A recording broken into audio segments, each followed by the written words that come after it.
As a musical style and as a culture, hip-hop is everywhere. It's on the charts, at award shows, in commercials, even in kids' movies. In 2017, hip-hop surpassed rock as America's #1 stream genre. Its dominance today is unquestionable. But where did hip-hop come from? What was it like at the beginning? This is everything you need to know about old-school hip-hop. Hip-hop started in the Bronx, a borough of New York City in the early 1970s. On August 11th, 1973, Jamaica-born Clive Campbell, aka DJ Kool Herc, spun records at his sister Cindy's back-to-school party. He used 2 turntables, which was practically unheard of at the time, and invented the merry-go-round method. He would play 2 copies of the same record and switch between the drum solo, also known as the break. By fading between the breaks on each turntable, DJ Herc created a beat. This style of DJing formed the basis for hip-hop. 2 years later, in 1975, Theodore Livingstone, who would later be known as Grand Wizard Theodore, invented the scratching technique when his mother told him to turn his music down. Theodore, who was only 12 or 13 at the time, was playing records in his bedroom. When his mom began banging on the door, he turned the music down and put his hand on the record. His hand was moving back and forth and he could hear the sound it made in his headphones. He played around with the technique and later called it scratching. The following year, in 1976, Joseph Sattler, aka Grandmaster Flash, developed the peekaboo system. He spliced wires together in order to preview the record and know where the break was before the audience did.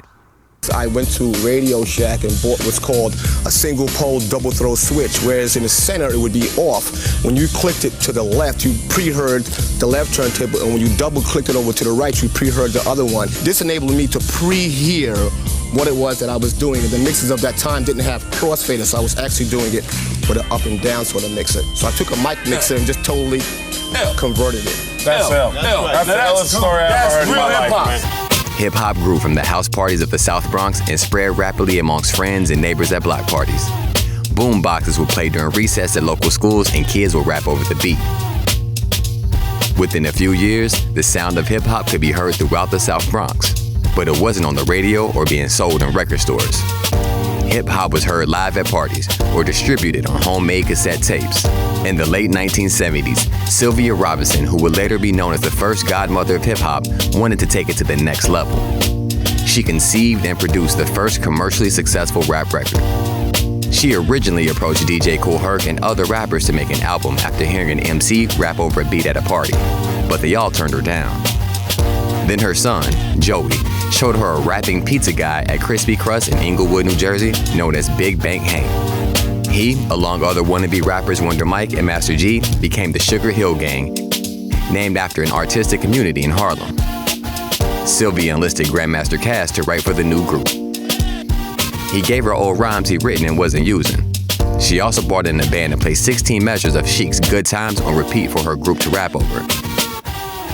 The result was Rapper's Delight, a 14-minute song recorded in one take.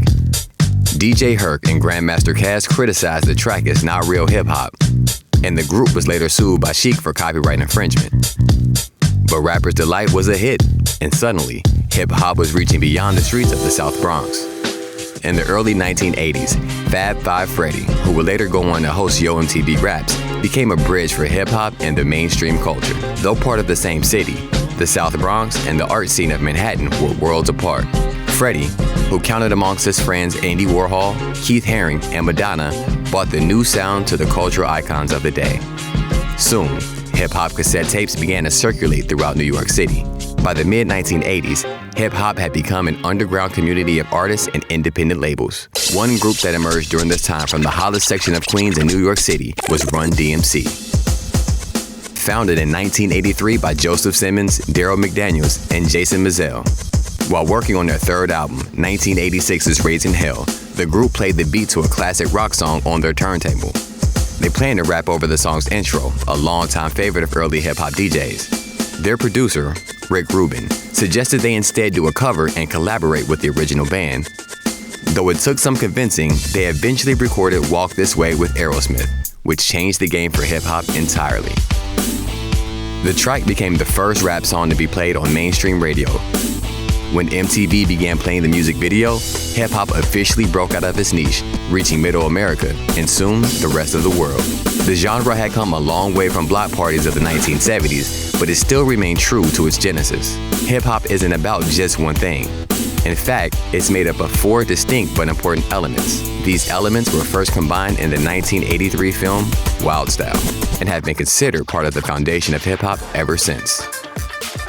The 4 foundational elements of hip-hop are DJing, MC or rapping, breakdancing, and graffiti. Let's look at all of them. The DJ is the backbone of hip-hop. Hip-hop's earliest founders were mainly DJs, and a strong, rhythmic beat is a unifying factor across the genre. Beat making is a complex art form that has continued to evolve since the early days of hip-hop.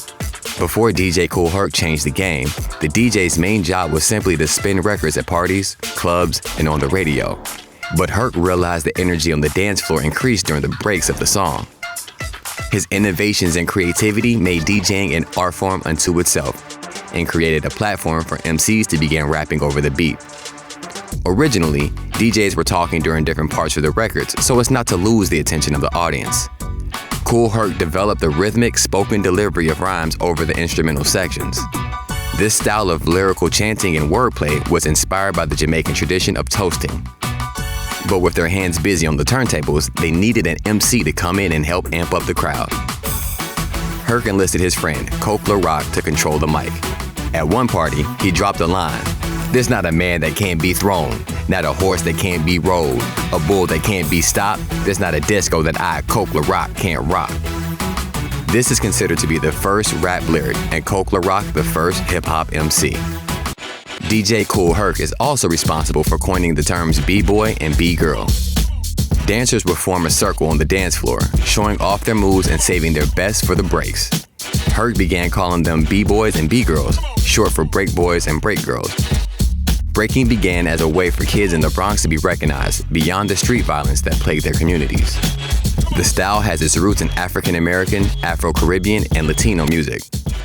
Over time, breaking evolved and became a global subculture that transcended into the mainstream. Though graffiti existed before the birth of hip-hop, it became a visual expression that resonated with the DJs, MCs, and breakdancers of hip-hop. Some of the pioneers of graffiti were directly involved in the birth of hip-hop, including Fab Five Freddy.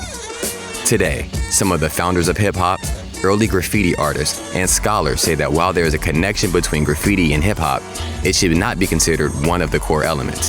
However, the art forms do share a stylistic and cultural connection. One central tenet of hip-hop from the very beginning has always been the politics. Hip-hop is about getting people to notice you on a personal level and as a political stance. Since its inception, it has been used by artists to express their identity in politics and as a response to the world around them. In an interview with Spin magazine, Public Enemy's Chuck D said, "Rap is Black America's TV station. It gives a whole perspective of what exists and what Black life is about. It reports on the lived experiences of the people who create it. While disco was thriving elsewhere, the inner city kids felt the genre wasn't for them." Hip-hop became their rebellion against and recreation of disco, finding a way to fit it into their own lives. Hip-hop began as a party, but always had a message. Block parties were spaces for friends, neighbors, and families to connect. The sound came from African Americans and immigrants, mostly from the Caribbean and Latin America, converging in the same neighborhood. And with the substantial poverty in the South Bronx at the time, most young people didn't have the money for instruments. So the turntables became their instruments. Lyrics reflected life in the inner city because they came from the people who lived there. The words described the social and economic factors they lived with every day. Africa Bambaataa, also known as the Godfather, was a pioneer in hip-hop. He founded the Zulu Nation, originally known as the Organization, to unite the youth in his community through hip-hop and offered music as an alternative to gangs. Hip-hop and politics, civil rights and justice are inextricably linked and have been since the beginning. That continues to this day. It is impossible to overstate the impact of old-school hip-hop on the cultural landscape of the 21st century. It revolutionized music and forever altered mainstream society. You can hear hip-hop influences in nearly every popular song of the last 30 years. Pop, rock, dance, and even country music wouldn't be the same without it. Fashion, movies, visual arts, kid shows, and even exercise have all been touched by hip-hop. In 1988, MTV launched Yo MTV Raps, which became the first place to see music videos, new songs, and interviews with hip-hop artists on TV. It quickly rose to become one of the most successful shows on MTV. It launched the careers of countless hip-hop stars. It was one of MTV's first globally televised shows, which helped spread hip-hop across the world.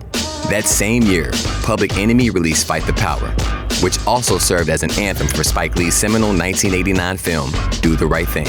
By the 90s, hip-hop had expanded across the country, and a new type of sound was coming out of California. Rappers like Snoop Dogg, Tupac, and NWA took the sound born in the Bronx and made it their own. Soon, rappers in the Midwest and Southern states did the same. Artists like Eminem, Nelly, and Ludacris gave hip-hop a new sound and a new direction.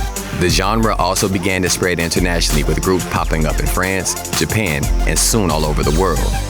The UK has had a strong hip-hop scene since the 1980s and continues to expand the genre with influences from Afrobeat and grime. Contemporary hip-hop now includes artists of all genders and races. It is truly an inclusive genre. And with global megastars like Lil Nas X, 24K Golden, Megan Thee Stallion, and Polo G paving the way for a new generation, it's clear the legacy of the old-school hip-hop greats is still thriving. Today, hip-hop is fully a part of mainstream culture. Yo MTV Raps is back and brand new for the 21st century, uniting the legacy of old-school hip-hop with contemporary artists and fans. And while the genre is evolving and changing all the time, it hasn't lost that counterculture edge from the early days. Old school hip-hop gave us groups who are still influential today, including Public Enemy and Run DMC. But it also gave the world an ethos and a form of expression for the underrepresented Black community. The pioneers of old school hip-hop created a beat that the world is still rhyming over. The information in this video came from these sources. Check them out to learn more.